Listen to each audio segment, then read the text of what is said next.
the relationship between Drive Who companions and villains throughout time.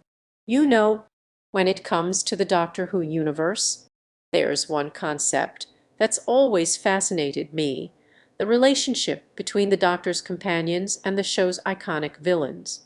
At first glance, it might seem like an odd pairing. Why would we bother analyzing the dynamic?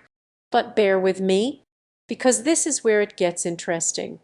One of the most compelling things about the Doctor Who universe is its tendency to subvert traditional hero-villain dichotomies. The show often presents villains who are complex, nuanced, and even sympathetic. Take, for instance, the Master or the Weeping Angels.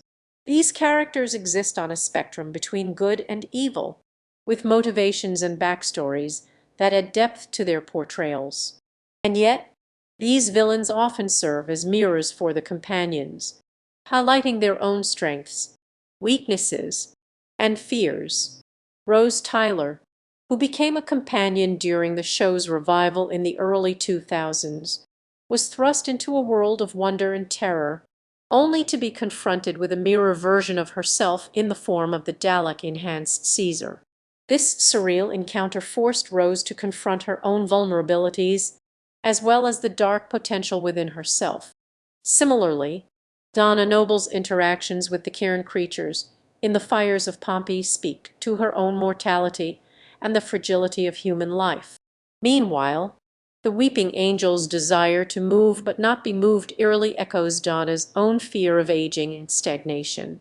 The companion-villain dynamic becomes even more fascinating when we consider the symbolism of these encounters.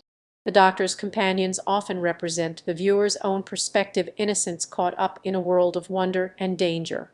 The villains, on the other hand, embody external forces beyond our control.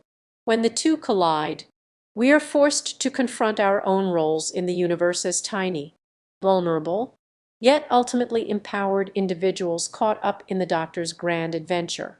But what's truly remarkable is that this dynamic extends beyond the show's individual episodes. If we examine the character arcs of companions like Rose, Donna, and Martha Jones, we find that their relationships with the show's villains actually drive their personal growth as characters. Each of these companions begins as an innocent, idealistic individual, only to be tested and transformed by the forces of darkness that surround them. Take Rose, who begins as a shopgirl from London, only to become a battle-hardened, world-traveled savior alongside the Ninth and Tenth Doctors. Or Donna, who starts as a minor character in a single episode, before becoming the determined, prickly second-in-command of the Tenth Doctor's adventures.